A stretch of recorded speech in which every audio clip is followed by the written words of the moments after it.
what is the Keene Middle School site.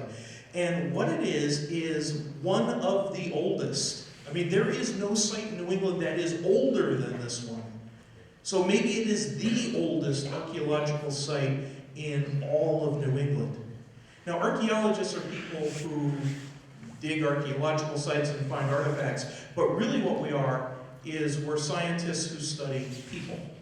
And so the information that we're looking at all helps us understand the people who lived here, and in this case, the people who were some of the very first human beings to come into the Monadnock region.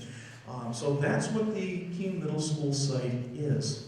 We did an archaeological study before the construction of the Keene Middle School that was required by Section 106 of the National Historic Preservation Act. The National Historic Preservation Act mandates that any project that requires a federal permit or federal funding take steps to make sure that significant historical properties aren't going to be destroyed during the course of construction. And when we did that study, we identified the environmental setting here as one that is associated with Native American sites. We followed the standard process, first looking for sites, and then once we'd identified one, making a determination that it was in fact eligible to be on the National Register. And that resulted in the discovery of one of the oldest sites in all of New England. It dates back to 12,600 years before present. We then worked with the architects and the school board to see if there was any way to redesign the project to avoid the site. But as that was not possible, Section 106 then requires that we undertake mitigation. And the mitigation measure here involved complete excavation of all 4 of the paleoindian house floors, additional testing in the area, and it also required a public education component where we have been able to work with the teachers at the middle school and with people in the community of Keene to bring back the information that we learned, to share it with them, and to make it part of the curriculum here and for the next many, many years as kids from all over the region come to this school. And this site happens to be the oldest New England Paleo-Indian site that they have found so far. So this is an incredible connection for us to make as educators, to bring that into the classroom. So he does presentations every year, and he did one just today. And the students learn about the lifestyle of the Paleo-Indians. They learn about the tools they used, what they ate, what the landscape looked like at that time. And Dr. Robert Goodby also serves as a consult for us, as far as helping us with other projects that we've continued to do. I think what we're looking at is something like this. Right?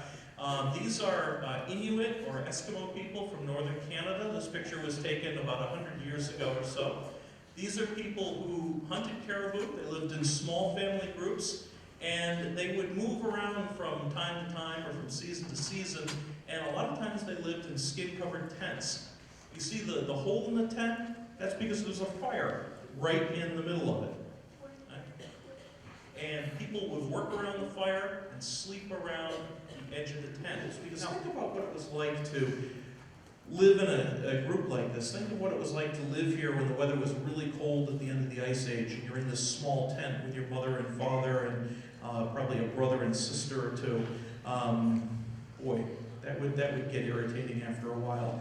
And one of the rules of living in small societies like this, because there would be a few other families who lived and traveled with you in your band, but one of the rules was that when you got old enough to marry, you had to marry somebody from somewhere else. You had to marry someone from outside your band.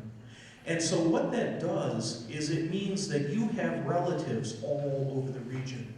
You have your aunts and uncles and cousins in other bands, and one of the things that you think about every year is when you're going to get to meet up with them and see them.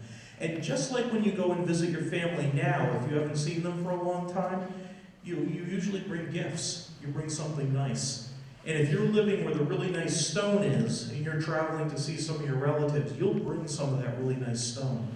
And so I think what is going on here is people are giving gifts to each other as they get together during the course of the year. And this is the kind of thing that we can think about, right? And use this information to see what life was like all the way back then.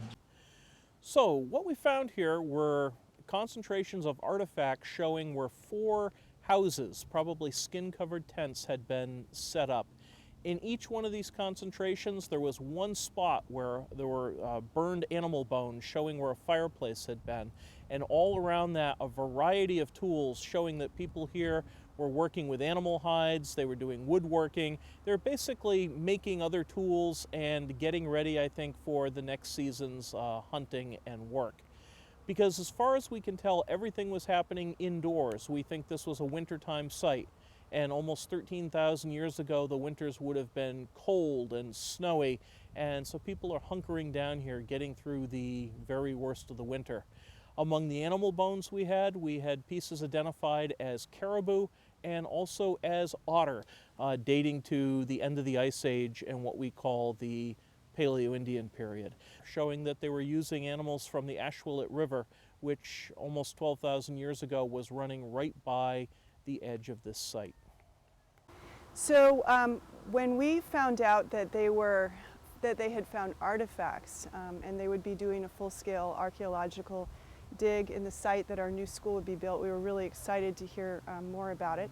And as we did hear more, we found out that there's a tremendous amount for us to take advantage of as teachers, to teach to the students and bring awareness of the historic Native American cultures of this area that used to live here in a place that they used to call home, and also to bring awareness to the contemporary Abenaki cultures that also have lived here before us and continue to live here today. So we were really excited to bring some of the discoveries from the archaeological dig into our classrooms, and we applied for and received a grant from the New Hampshire Council on the Arts to create several different opportunities for the students. The first one was an arts immersion experience, and the second one was Dr. Robert Goodby. And while he comes every year, it was really special to have him again this year. Every year I learned something new from his presentations. And he teaches the students about the 12,600-year-old history of this site, and how this actually was the site of our school was the place where the Paleo-Indians lived, and this was their front and backyards. So I get a little lost every time I come through the front door. I think we're right in about there somewhere. This is the athletic field right out back where we're going to go after lunch. And the site itself was right on the edge of that athletic field. So every time you walk out there, and you are on the same spot where we were doing our work and the same spot where these people lived. So this entire campus here was their home, was their front yard and their backyard and all of this sort of thing. This is one of the most intact archaeological sites from this time period and gives us a real insight into the activities that people were doing, how they lived, the similarities and differences between different households, and gives you an insight into some of the very first inhabitants of this part of the world that we haven't been able to get anywhere else. We finished our work here in the summer of 2010. The school opened in September of 2010, and ever since the school has opened, I've been coming here once in the fall and once in the spring. I give talks to large groups of students. Sometimes it'll be the entire 6th grade or the entire 7th grade. Talk to them about the history of the site, get them to think about how long people have been living in this spot and how the lives of these people were both similar and very different from their own. And then we finish up each year by bringing the students back out onto the field so that they're actually sitting where we were doing our excavation at the very spot that people had been living here 12,600 years ago. And this integrates very nicely into the curriculum here that deals with history, that deals with Native American cultures, and with the natural sciences as well. So lastly, we're just really lucky to have this real-life connection to life that was 12,600 years ago at this particular site, and bringing it forward into the present day, and to honor those who have come before us, both 12,000 years ago and those who live amongst us today. And this is a vital part of New Hampshire cultural history, and we're really excited to bring it to our school.